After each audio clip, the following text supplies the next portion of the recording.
Hi friends, welcome to mini சமையல். இன்றைக்கி நம்ம சேனலில் சூப்பரான டேஸ்ட்டில் தீபாவளி ஸ்வீட் ரெசிபி தான் பார்க்க போகிறோம். எல்லாருக்குமே ரொம்ப பிடிச்ச இனிப்பு பூந்தி எப்படி செய்கிறதுன்னு தான் பார்க்க போகிறோம். இதை செய்கிறதுக்கு நமக்கு அதிகமான நேரமோ இல்லை அதிகமான பொருட்களோ தேவைப்படாது. வீட்டில் உள்ள ரெண்டே பொருள் வச்சு நம்ம இதை ஈஸியாக செய்யலாம். சாப்பிட்றதுக்கு சாஃப்ட் அண்ட் ஸ்வீட்டாக சூப்பராக இருக்கும். இப்போ இந்த இனிப்பு பூந்தி எப்படி செய்யலான்னு வீடியோக்குள்ளே பார்க்கலாமா? ஃபஸ்ட்டு இதை செய்கிறதுக்கு ஒரு கப் அளவுக்கு கடலை மாவு எடுத்து அதை ஒரு சல்லடை வச்சு சலித்து ஒரு பாத்திரத்தில் சேர்த்துக்கணும். அப்போ தான் நமக்கு பூந்தி நல்லா பர்ஃபெக்டாக வரும். இப்போ பாருங்கள், மாவையும் நல்லா சலித்து எடுத்தாச்சு. அவ்வளோதான். இது கூடவே ஒரு 2 பிஞ்ச் அளவுக்கு மட்டும் பேக்கிங் சோடா சேர்த்துக்கோங்க. கூடவே ஒரு 2 பிஞ்ச் அளவுக்கு மஞ்சள் கலர் கேசரி பவுடர் தான் நான் இன்றைக்கி சேர்த்துருக்கேன். அப்புறமா டேஸ்ட்டுக்காக ஒரு பிஞ்ச் அளவுக்கு உப்பு சேர்த்துட்டு நல்லா எல்லாத்தையும் சேர்த்து மாவை ஒரு முறை கரண்டி வச்சு இந்த மாதிரி கலந்து விட்டுட்டு,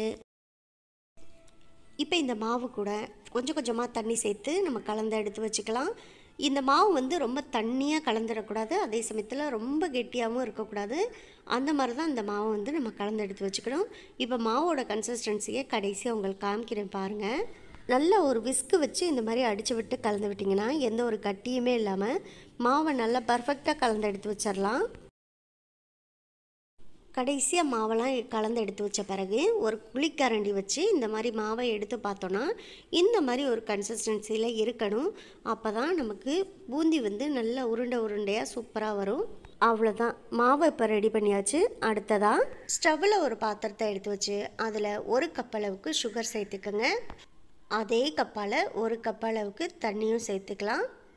ஒரு கப் அளவுக்கு கடலை மாவு, அதே கப்பால் ஒரு கப் அளவுக்கு சுகர், அதே கப்பால் ஒரு கப் அளவுக்கு தண்ணி, மூணுமே ஒரே கப்பால் தான் அளந்து சேர்த்துக்கணும். உங்ககிட்ட மெஷர்மெண்ட் கப் இல்லைன்னா வீட்டில் உள்ள ஒரு சின்ன பவுல் கூட யூஸ் பண்ணிக்கலாம். இப்போ சுகர் நல்லா முழுசாக கரைஞ்சி வரட்டும். அது வரைக்கும் ஸ்டவ்வை மீடியம் ஃப்ளேமில் வச்சுட்டு இந்த மாதிரி ஒரு கரண்டி வச்சு கலந்து விட்டுட்டே இருங்க. இப்போ பார்த்திங்கன்னா சுகர் நமக்கு முழுமையாக கரைஞ்சி வந்துருச்சு. ஆனாலும் இது ஒரு சிறு கம்பி பதத்துக்கு வரணும். அது வரைக்கும் இந்த சுகர் பாகை ஸ்டவ்வை மீடியம் ஃப்ளேமில் வச்சுட்டு இந்த மாதிரி லைட்டாக கொதிக்க விட்டுக்கலாம். இதில் வாசனைக்காக ஒரு 1/4 ஸ்பூன் அளவுக்கு மட்டும் ஏலக்காய் பவுடர் சேர்த்துக்கோங்க. இந்த சுகர் பாகுலையுமே ஒரு பிஞ்ச் அளவுக்கு மட்டும் மஞ்சள் கலர் கேசரி பவுடரை சேர்த்து கலந்து விட்டுக்கோங்க. அதுக்கப்புறமா இந்த சுகர் பாகை நம்ம ஒரு கரண்டியால் எடுத்து கையில் 2 விரல்களுக்கு இடையில் வச்சுட்டு லைட்டாக இந்த மாதிரி பாகுபதம் பார்த்தோன்னா நமக்கு ஒரு கம்பி மாதிரி வரணும். கம்பி மாதிரி லைட்டாக ஃபார்ம் ஆகி வரணும். அது ஒரு கம்பி பதம் பாருங்கள். இந்த மாதிரி வந்துச்சுன்னா இப்போ நமக்கு பாகுபதம் சரியாக இருக்குதுன்னு அர்த்தம்.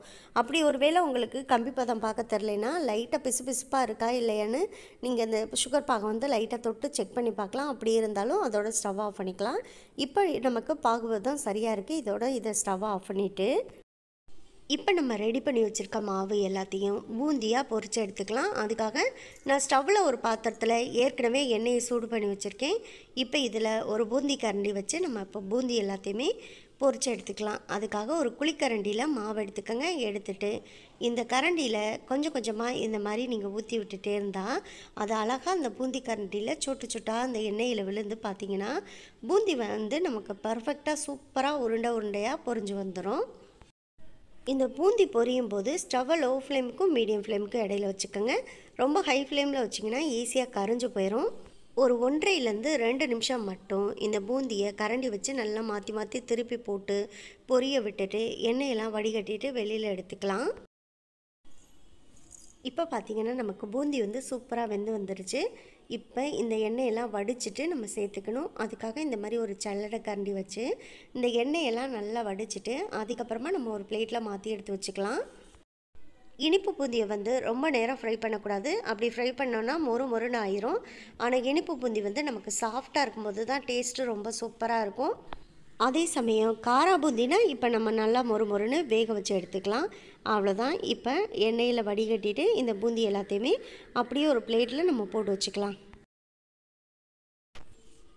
அவ்வளோதான். இதில் உள்ள எண்ணெயெல்லாம் வடிச்சிட்டு பார்த்தோன்னா பாருங்கள், கடைகளில் கிடைக்கக்கூடிய அந்த பூந்தி மாதிரியே எவ்வளோ பர்ஃபெக்டாக வந்திருக்குன்னு பாருங்கள். அவ்வளோதான். இதை வடிச்சிட்டு அப்படியே ஒரு பிளேட்டுக்கு மாற்றிட்டு அடுத்தடுத்து இருக்கிற மாவையுமே இதே போல் நம்ம பூந்தி பொரித்து எடுத்துக்கலாம். அவ்வளோதான், எல்லா மாவையுமே நம்ம பூந்தியாக பொரித்து எடுத்துட்டோம். பாருங்கள் எவ்வளோ பெர்ஃபெக்டாக வந்திருக்குன்னு பார்க்கும்போதே தெரியும். சூப்பராக வந்திருக்குங்க பூந்தி. இப்போ இதை அப்படியே எடுத்து நாம் ரெடி பண்ணி வச்சுருக்க அந்த சுகர் பாகில் அப்படியே நம்ம பொரிச்சு வச்சுருக்க பூந்தி எல்லாத்தையுமே சேர்த்துக்கலாம். சேர்த்துட்டு நல்லா கரண்டி வச்சு இந்த சுகர் பாகு கூட பூந்தியை நல்லா ஒரு முறை கலந்து விட்டுக்கோங்க. அப்போ தான் இந்த பூந்தி நல்லா இந்த சுகர் பாகை வந்து அப்சர்வ் பண்ணி நமக்கு சாப்பிட்றதுக்கு நல்லா சாஃப்ட் அண்ட் டேஸ்டியாக இருக்கும். அவ்வளோதான். இதை இப்போ ஒரு 20லேருந்து 25 நிமிஷம் வரைக்கும் அப்படியே இந்த சுகர் பாகில் இந்த பூந்தியை விட்டுறலாம். அப்போ தான் இந்த பூந்தி வந்து நல்லா சுகர் பாகோடு சேர்ந்து ஊறி வரும். அதுக்குள்ளே ஸ்டவ்வில் ஒரு பாத்திரத்தை எடுத்து வச்சு 1/2 ஸ்பூன் அளவுக்கு நெய் சேர்த்துக்குங்க. நெய் நல்லா சூடாகி உருகி வந்ததுமே 10 முந்திரி பருப்பு, அதே போல் 10 உலர் திராட்சை, இது ரெண்டத்தையும் சேர்த்து நல்லா இந்த நெய்யில் வறுத்துட்டு இப்போ அந்த பூந்தி கூட நம்ம சேர்த்துக்க போகிறோம். நெய்யில் வறுத்த முந்திரி பருப்பு, உலர் திராட்சை ரெண்டையும் சேர்த்து பூந்தியோடு கலந்து விடும்போது நெய் வாசம் சேர்ந்து அந்த பூந்தியை சாப்பிட்றதுக்கு நல்லா வாசமாக இருக்கும். இப்போ பார்த்தீங்கன்னா நல்லா நமக்கு முந்திரி பருப்பும் உலர் திராட்சையும் நல்ல ஒரு கோல்டன் ப்ரௌன் கலரில் செவந்து வந்துடுச்சு. இப்போ இதை அப்படியே தனியாக எடுத்து ஒரு பிளேட்டில் போட்டு வச்சுக்கலாம். இப்போ இந்த நெய்யில் வறுத்த முந்திரி, உலர் திராட்சை ரெண்டையும் இந்த பூந்தி கூட சேர்த்துக்கலாம். அப்புறமா இப்போ சரியாக ஒரு 20 நிமிஷத்துக்கிட்ட ஆச்சு. நம்ம கரண்டி வச்சு இந்த மாதிரி லைட்டாக பூந்தியை எடுத்து விட்டு பார்த்தோன்னா பாருங்கள், முன்னாடி இருந்ததுக்கு இப்போ சுகரை நல்லா அப்சர்வ் பண்ணி பூந்தியுமே ஓரளவுக்கு நல்லா சாஃப்டாக ஆரம்பிச்சிருச்சு. இதே போல் தான் இன்னும் ஒரு 5 நிமிஷம் மட்டும் அப்படியே வச்சிட்டோன்னா நல்லா நமக்கு முழுமையாக இந்த சுகர் பாகு வந்து அப்சர்வ் பண்ணி பூந்தி எல்லாமே பர்ஃபெக்டாக வந்துடும். இப்போ பார்த்திங்கன்னா நமக்கு இனிப்பு பூந்தி வந்து ரெடியாகி வந்துருச்சு. நம்ம சுகர் பாகில் சேர்த்துருந்த அந்த பூந்தி எல்லாமே பார்த்திங்கன்னா நல்லா அந்த சுகர் பாகை உள்ளிழுத்து நல்லா சாஃப்டாக சாப்பிட்றதுக்கு சூப்பராக வந்துருச்சு. பாருங்கள், பார்க்கும்போதே தெரியும். அந்த கடைகளில் கிடைக்கக்கூடிய பூந்தியோட டேஸ்ட்டு அப்படியே இருக்கும். வீட்டில் மிக்சர் வாங்கினாலோ இல்லை செஞ்சாலோ இந்த இனிப்பு பூந்தியும் கொஞ்சம் சேர்த்து கலந்துட்டு அதுக்கப்புறமா மிக்சரை சாப்பிட்டு பாருங்கள், இன்னும் டேஸ்ட்டாக இருக்கும். மிஸ் பண்ணாமல் நீங்களும் ட்ரை பண்ணி பாருங்கள். ட்ரை பண்ணி பார்த்துட்டு எப்படி வந்துச்சுங்கிறத கமெண்ட் பாக்ஸில் சொல்லுங்கள். இந்த வீடியோ உங்களுக்கு பிடிச்சிருந்தா இந்த வீடியோவை லைக் பண்ணி நம்ம சேனலை மறந்துடாமல் சப்ஸ்கிரைப் பண்ணிக்கோங்க. சப்ஸ்கிரைப் பண்ணும்போது பக்கத்தில் உள்ள பெல் ஐக்கானை கிளிக் பண்ணி வச்சுக்கோங்க. உங்கள் ஃப்ரெண்ட்ஸ் அண்ட் ரிலேட்டிவ்ஸ் எல்லாருக்கும் ஷேர் பண்ணுங்கள். இதே போல் நல்ல நல்ல வீடியோவில் சந்திப்போம். ஓகே, பாய்.